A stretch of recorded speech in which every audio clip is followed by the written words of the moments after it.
मी यामध्ये लक्ष घालतो. त्यांना हे माहीत नव्हतं की असा मोठा बदल व्हायला लागलाय. जुन्या आरेखन संपूर्ण रद्द होतंय आणि नवं आरेखन स्वीकारलं जातंय. त्यांचं असं मत होतं की सांगोल्यापर्यंत आरेखन बदलणार नाही. ही जी जुनी अलाइनमेंट आहे ती सांगोल्यापर्यंत बदलणार नाही असं त्यांचं ॲझम्पशन होतं. पण तसं नाही आहे. ही नवीन अलाइनमेंट स्वीकारली गेली आहे. तर ते त्यांना मी जेव्हा निदर्शनास आणून दिलं तेव्हा ते म्हणाले की मी यात नक्की लक्ष घालेन. मी थोडासा कोल्हापूर महानगरपालिकेच्या राजकारणामध्ये व्यस्त आहे, पण हे संपल्या मी आदरणीय फडणवीस साहेबांची नक्की भेट घेईन आणि हा प्रश्न नक्की मांडेन आणि यावर आपल्याला काय तोडगा काढता येतो याबद्दल सविस्तर चर्चा करेन, असं आदरणीय खासदार धनंजय महाडिक यांनी आम्हाला अभिवचन दिलंय. संभाजी भिडे गुरुजींनी सांगली येथील महानगरपालिकेच्या प्रचाराला जेव्हा मुख्यमंत्री देवेंद्र फडणवीस आले होते त्यावेळी त्यांची भेट घेतली होती. निश्चित. कारण हा प्रश्न भागाच्या विकासाशी निगडीत असल्यामुळं अनेक तक्रारी त्यांच्याकडे गेल्या आणि भिडे गुरुजींनी लगेच सीएम साहेबांची भेट घेतली आणि हा महामार्ग जुन्या अलाइनमेंट प्रमाणेच करा अशी लगेच त्यांना विनंती केली, आवाहन केलं. कारण हा विकासाचा प्रश्न आहे. या भागातील विकासाची गंगोत्री दुसरीकडे नाही गेली पाहिजे. या भागाचा विकास माध्यम, हे महामार्ग म्हणजे विकासाचं खूप मोठं माध्यम आहे. भागाचा कायापालट होतो यामुळं. आणि म्हणून त्यांनी, आणि सगळ्यात महत्त्वाचं, त्यांना शेतकऱ्यांची दया आली. ज्या शेतकऱ्यांच्या 3-3, 4-4 वर्ष जमिनी पडीक राहिल्या महामार्गात जाणार म्हणून, त्या शेतकऱ्यांच्या बाजूने ते उभे राहिले आणि त्यांनी आदरणीय फडणवीस साहेबांची भेट घेऊन त्यांना फोन करून हा प्रश्न मांडला. याचबरोबर हा जो शक्तिपीठ महामार्ग आहे तो पूर्वी ज्या रेखांकनानुसार पंढरपूर तालुक्यामधून आणि शहरामधून जात होता. यासाठी पंढरपूर तालुक्यातील आणि शहरातील काही नागरिक असंतुलित दिसत आहेत. काय म्हणणं आहे तुमच्या बाबत? निश्चित हा महामार्ग मोहोळ, पंढरपूर, सांगोला, आटपाडी या 4 तालुक्यातून पुढे असा जर हा शक्तिपीठ महामार्ग वळवला आणि तिकडून जो वेळापूरपर्यंत नवं आरेखन आले, ते नवं आरेखन वेळापूरपासून पुढे स्वीकारायचं. म्हणजे जुनं आरेखन पंढरपूर किंवा सांगोल्यापर्यंत स्वीकारायचं, तिथून ते वेळापूरला जोडायचं आणि वेळापुरातनं तुम्ही जे काही तुम्ही नियोजित केलेलं आहे, मग मानखटाव मतदारसंघातली MIDC असेल किंवा पुढं मग इस्लामपूर भागात तो जाणार आहे, तिथून पुढं तुम्ही तो निश्चित तिकडे जोडा. कुठे न्यायचं तिकडे न्या. MIDCला तुम्ही रोड ॲक्सेस देऊ शकता. या महामार्गाला जोडणारा एक ॲक्सेस रोड दिला तर MIDCचा प्रश्न सुटेल. त्यानंतर तिकडे शिखर शिंगणापूरकडे तुम्ही तो हा महामार्ग न्यायचा म्हणताय, तिथेही तुम्ही ॲक्सेस देऊ शकता. त्या भागातल्या दुष्काळी पट्ट्यातली गावं जोडण्यासाठी एक ॲक्सेस देऊन या महामार्गाला जोडू शकता. यासाठी संपूर्ण आरेखन बदलण्याची बिलकुल गरज नाही आहे. कारण आरेखन बदलल्यानंतर 60 किलोमीटर हायवेची लांबी वाढते आणि त्यामध्ये 20,000 कोटींची जादा तरतूद राज्य शासनाला करावी लागते. हा आकडा खूप मोठा आहे. हा राज्य शासनाच्या तिजोरीवर ताण येणार आहे.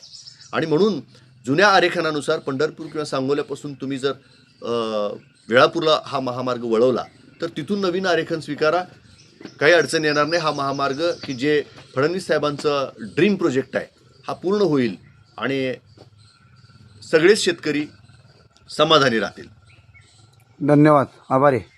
सर्व ग्रामपंचायती आणि या भागातल्या सगळ्या लोकांनी लेखी ठराव दिलेले आहेत, त्यांच्या सहमत्या दिलेल्या आहेत.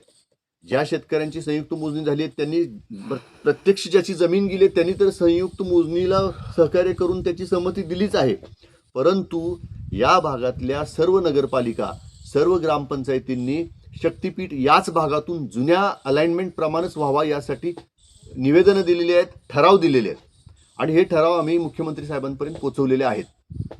काय लढा राहणार इथून पुढचा लढा काय राहणार तुमचं? काय तुमचं नियोजन काय राहणार त्याच्यामध्ये? नाही, आम्ही सातत्यानं पाठपुरावा करतोय की जुन्या आरेखनाप्रमाणेच हा शक्तिपीठ महामार्ग. सीएम साहेबांची काय परत बोलणं झालंय? काय भेट घेणार आहात? काय आंदोलन करते मग तुम्ही जाणार आहात का? हा 5-6 तालुक्याचे आमदार आहेत ते एकत्रित आदरणीय फडणवीस साहेबांना भेटणार आहोत आणि आमचा प्रस्ताव मांडणार आहोत. तो प्रस्ताव असा आहे की हे जे आरेखन बदललंय ते सोलापूर जिल्ह्याच्या पलीकडून ते दुरून गेले.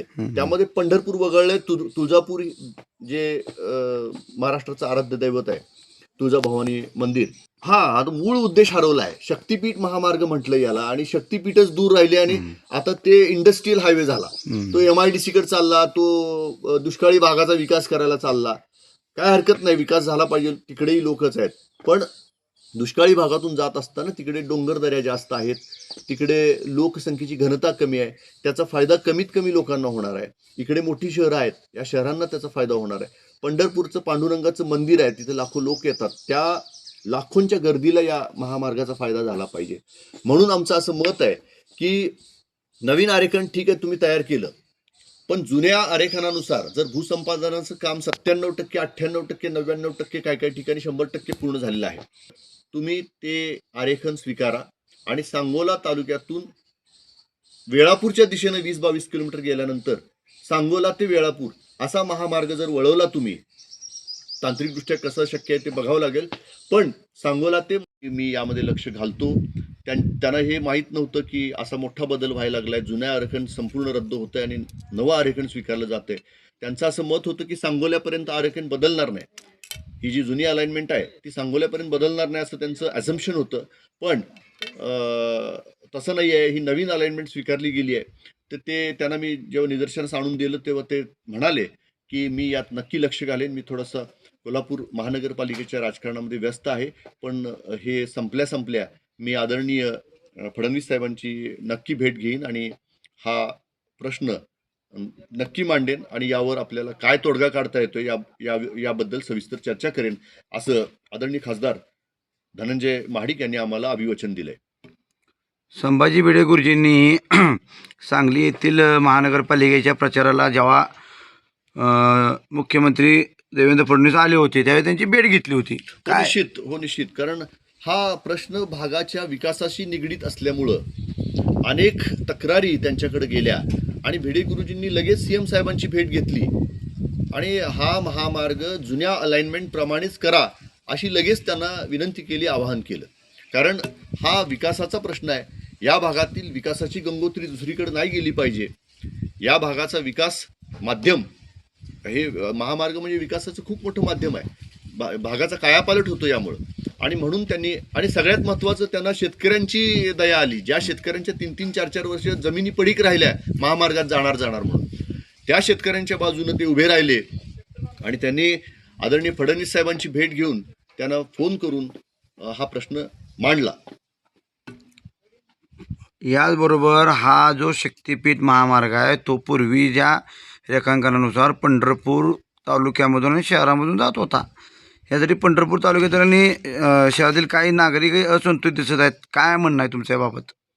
निश्चित हा महामार्ग मोहोळ, पंढरपूर, सांगोला, आटपाडी या 4 तालुक्यातून पुढे जाणार होता जुन्या आरेखनानुसार. आता नवीन आरेखनानुसार तो माढा तालुक्यातून मोडणीम, शेटफळ, करकमच्या पलीकडून तो वेळापूर म्हणजे पंढरपूरपासून तो 30 ते 35 किलोमीटर दूर गेला.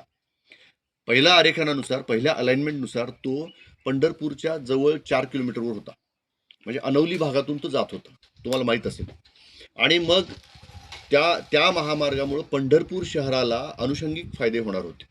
पंढरपूर शहराचा विकास होण्यासाठी त्याचा निश्चित फायदा होणार होता. तुम्हाला माहिती आहे, पंढरपूरला ज्या 4 वाऱ्या असतात किंवा दर 15 दिवसाला, महिन्याला एक एकादशी असते आणि लाखो लोक 15 दिवसाला, महिन्याला पंढरपूरला येत असतात. 4 वाऱ्यांमध्ये तर 30-30 लाख लोक भेट देतात या तीर्थक्षेत्राला.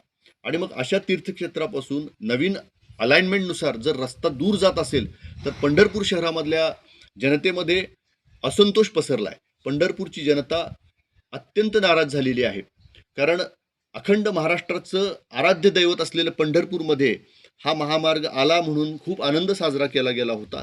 शेतकऱ्यांनी जमिनी आनंदाने दिल्या होत्या आणि अचानक हे आरेखन बदललं गेलं आणि काय झालं कुणास ठाऊक. आणि ही अलाइनमेंट बदलली आणि ती नंतर सातारा जिल्ह्यातील मानखटाव या तालुक्यातून, ती वाळवा तालुक्यातून, मला वाटतं इस्लामपूर तालुक्यातून, मग पलीकड पन्हाळागडाला ज्योतिबाच्या डोंगराच्या पलीकडून 20-25 किलोमीटर जाणार असं आरेखन आलं आणि या ठिकाणी सर्व शेतकऱ्यांमध्ये नाराजी पसरली. या सर्व घडामोडीमध्ये शक्तिपीठ महामार्ग या 2-3 तालुक्यातून करकमचा भाग असेल किंवा मानखटावकडचा भाग असेल, इकडं जो वळवण्यात आलं आहे त्याला कोण जबाबदार असं वाटतंय तुम्हाला? आता कुणाचं जबाबदार कोण असं म्हणता येणार नाही, कारण हा मोठा विषय आहे. मी यामध्ये लक्ष घालतो. त्यांना हे माहीत नव्हतं की असा मोठा बदल व्हायला लागलाय, जुन्या आरेखन संपूर्ण रद्द होतंय आणि नवं आरेखन स्वीकारलं जातंय. त्यांचं असं मत होतं की सांगोल्यापर्यंत आरेखन बदलणार नाही. ही जी जुनी अलाइनमेंट आहे ती सांगोल्यापर्यंत बदलणार नाही असं त्यांचं ॲझम्पशन होतं. पण तसं नाही आहे, ही नवीन अलाइनमेंट स्वीकारली गेली आहे. तर ते त्यांना मी जेव्हा निदर्शनास आणून दिलं तेव्हा ते म्हणाले की मी यात नक्की लक्ष घालेन. मी थोडंसं कोल्हापूर महानगरपालिकेच्या राजकारणामध्ये व्यस्त आहे, पण हे संपल्या मी आदरणीय फडणवीस साहेबांची नक्की भेट घेईन आणि हा प्रश्न नक्की मांडेन आणि यावर आपल्याला काय तोडगा काढता येतो याबद्दल सविस्तर चर्चा करेन, असं आदरणीय खासदार धनंजय महाडिक यांनी आम्हाला अभिवचन दिलंय.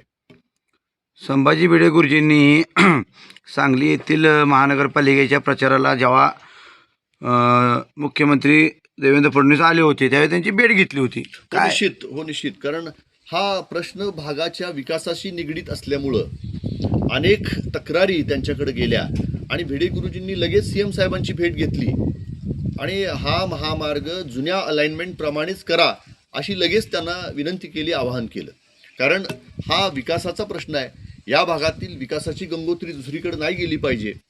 या भागाचा विकास माध्यम, हे महामार्ग म्हणजे विकासाचं खूप मोठं माध्यम आहे. भागाचा कायापालट होतो यामुळं. आणि म्हणून त्यांनी, आणि सगळ्यात महत्त्वाचं, त्यांना शेतकऱ्यांची दया आली. ज्या शेतकऱ्यांच्या 3-3, 4-4 वर्ष जमिनी पडीक राहिल्या महामार्गात जाणार म्हणून, त्या शेतकऱ्यांच्या बाजूने ते उभे राहिले आणि त्यांनी आदरणीय फडणवीस साहेबांची भेट घेऊन त्यांना फोन करून हा प्रश्न मांडला. याचबरोबर हा जो शक्तिपीठ महामार्ग आहे तो पूर्वी ज्या रेखांकनानुसार पंढरपूर तालुक्यामधून आणि शहरामधून जात होता. यासाठी पंढरपूर तालुक्यातील आणि शहरातील काही नागरिक असंतुलित दिसत आहेत. काय म्हणणं आहे तुमच्या बाबत? निश्चित हा महामार्ग मोहोळ, पंढरपूर, सांगोला, आटपाडी या 4 तालुक्यातून पुढे नुकसान शेतकऱ्यांचं झालेलं आहे. ही व्यथा शेतकऱ्यांची आहे. इथे शेतकऱ्यांवर अन्याय झाला आहे आणि यासाठी आम्ही एकवटून न्याय मागण्यासाठी उपोषण, रास्ता रोको आणि धरणे आंदोलन या माध्यमातून आम्ही पुढे चाललोय. शासनाचं लक्ष वेधून घ्यायचं आम्हाला या मुद्द्याकडे. पुढचा प्रश्न, भूसंपादन होण्यामुळे काम किती टक्के पूर्ण झाले होते भूसंपादनाचे? मी आत्ताच सांगितलं तुम्हाला, माननीय प्रांताधिकारी कार्यालयाकडे ही आकडेवारी उपलब्ध आहे आणि मला वाटतं अलीकडंच शासनानं ही आकडेवारी मागवली आहे. हे काम माझ्या मते 97% पूर्ण झालेलं आहे आणि तसा अहवाल तयार आहे. आम्ही त्याची प्रत मागितली आहे. शासनाकडे पण ही प्रत जाईल आणि मग 97% काम पूर्ण झालं असेल तर मग शेतकऱ्यांचा विरोध कुठे आहे? विरोध बिलकुल नाही. सोलापूर जिल्ह्यातून विरोध नाही, हे यातून सिद्ध होतं. आणि हाच मुद्दा तुम्ही माध्यमांनी आदरणीय मुख्यमंत्री, आदरणीय उपमुख्यमंत्री, दोन्ही मुख्य उपमुख्यमंत्री यांच्याकडे पोचवावा, ही आमची विनंती आहे.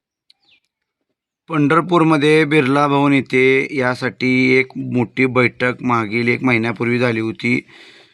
5 आमदारांना एकत्र आणण्याचं काम, मोठं काम तुम्ही केलं होतं, मोठा लढा दिला होता.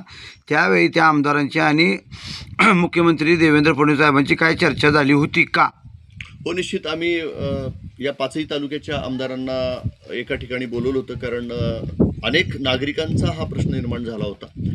या भागातील जनता नाराज झाली होती आणि बाधित शेतकऱ्यांचा प्रश्न मांडण्यासाठी आम्ही 5ही तालुक्याच्या आमदारांना, म्हणजे आमदार प्रशांतजी परिचारक असतील, आमदार मोहोळचे आमदार राजूभाऊ खरे असतील, आमदार राजन पाटील असतील, आमदार अवताडे साहेब असतील, बाबासाहेब देशमुख असतील, आमदार आटपाडीचे, हे सगळे आमदार, पहिल्याचे आमदार शाजी बापू पाटील असतील, यांनाही आम्ही तिथं बोलवलं होतं. त्यानंतर मोहोळ तालुक्याचं नेतृत्व आदरणीय उमेश पाटील यांनाही आम्ही तिथं बोलवलं होतं, कारण हे सगळे लोक आमचं म्हणणं शासनापर्यंत पोचवू शकतील आणि म्हणून खूप मोठा प्रतिसाद मिळाला होता. 1000 शेतकरी तिथे जमले होते. आम्हीच पुढाकार घेऊन सगळ्यांना बोलवलं होतं, कारण त्यांच्यावर जो मोठा अन्याय झाला आहे त्याला वाचा फोडण्यासाठी आम्ही आमच्या लोकप्रतिनिधींकडे धाव घेतली होती. भीमा परिवाराचे प्रमुख, कोल्हापूर जिल्हा राज्यसभेचे खासदार धनंजय महाडिक यांचे आणि तुमचे संबंध आहेत, ऋणानुबंध आहेत, सलोख्याचे संबंध आहेत, त्यांची या बाबतीत काय भूमिका आहे? ही बातमी आल्या मी पहिला फोन आदरणीय खासदार धनंजय महाडिक यांना लावला होता. फडणवीस साहेबांनी केलेल्या आवाहनानुसार आम्ही आमच्या जमिनी द्यायला तयार झालेलो आहोत. सोलापूर जिल्ह्यामधून तिचा आभास निर्माण करण्यात आला आहे. मुख्यमंत्री साहेबांची दिशाभूल करण्यात आलेली आहे. ॲक्च्युली सोलापूर जिल्ह्यामध्ये कुठल्याही बाधित शेतकऱ्यानं जमीन द्यायला विरोध केलेला नाही. मगाशी सांगितल्याप्रमाणे संयुक्त मोजणी समिती ही जी 5 विभागांची मिळून तयार झालेली असते, म्हणजे यामध्ये नोटिफिकेशन झाल्यानंतर सीमांकन होतं, दगड रोवले जातात, सगळ्या खुणा केल्या जातात, हद्दी खुणा फिक्स केल्या जातात. महामार्गाचं सीमांकन झाल्यानंतर पुढं भूमी अभिलेखकडून जमिनींची मोजणी होते. जे गट नंबर बाधित झाले त्यांची मोजणी होते आणि 5 शासनाच्या 5 विभागांमार्फत संयुक्त मोजणी केली जाते. त्याच्यामध्ये सार्वजनिक बांधकाम विभाग असतो, कृषी विभाग असतो, तुमचा महसूल विभाग असतो, जलप्राधिकरण असतं. अशा 5 विभागाकडून जेव्हा ही संयुक्त मोजणी सुरू झाली, शेतकऱ्यांनी कसलाही विरोध न करता 95 ते 97% काम पूर्ण झालेला अहवाल तयार आहे. आणि मग या दरम्यान ही प्रक्रिया सगळी 3 वर्षाची जवळजवळ झाली. या दरम्यान शेतकऱ्यांना त्यांच्या बाधित क्षेत्रामधून शेतीमधून पिके घेता आलेली नाही आहेत, कारण महामार्ग जाणार म्हणून त्यांनी या जमिनी पडीक ठेवल्या. त्या जमिनीमध्ये समजा जर द्राक्षाची बाग असेल तर द्राक्षाच्या बहार धरण्यासाठी मोठा भांडवली खर्च असतो, तो वाया जाऊ शकेल म्हणून या शेतकऱ्यांनी फळबागांचे बहार धरलेले नाहीत, त्यामध्ये काही पेरलेलं नाही. त्यामध्ये ऊस असेल तर तो कारखान्याला गेल्यानंतर त्यात पुन्हा नवीन लागवड केलेली नाही. असं शेतकऱ्यांचं लाखो रुपयांचं नुकसान झालेलं आहे. म्हणजे जर त्या नुकसानाची आकडेवारी काढायचं म्हटलं तर 27,000 एकर जमीन या प्रकल्पासाठी बाधित होणार आहे. आणि प्रत्येक एकरातलं 4 वर्षाचं उत्पन्न जर 2-3 लाख रुपये प्रति एकर जर धरलं तुम्ही कमीत कमी म्हणून, तर हा खर्च प्रकल्पाला जेवढ्या पैशांची तरतूद केली आहे, जेवढी भांडवली तरतूद. नमस्कार. शक्तिपीठ महामार्गाबाबत आपण जवळजवळ 5 तालुक्यामधून हा शक्तिपीठ महामार्ग जात होता, तो रद्द झाला असे मुख्यमंत्री साहेबांनी सांगितले आहे. त्याचे पुढे काय झाले? हो, सभागृहामध्ये त्यांनी हा महामार्ग जुनं आरेखन रद्द करून नव्या आरेखनाप्रमाणे होणार असं सुतोवाच केलं. पण या सोलापूर जिल्ह्यामधून 5 तालुक्यामधून हा महामार्ग जाणार होता. उत्तर सोलापूर, मोहोळ, पंढरपूर, सांगोला आणि आटपाडी या 5 तालुक्यामधून हा महामार्ग जाणार होता. पण नव्या आरेखनाप्रमाणे हा महामार्ग या तालुक्यांमधून रद्द होणार असं एकूण दिसत आहे. आणि त्यामुळं या 5ही तालुक्यांमध्ये मोठा असंतोष पसरला आहे.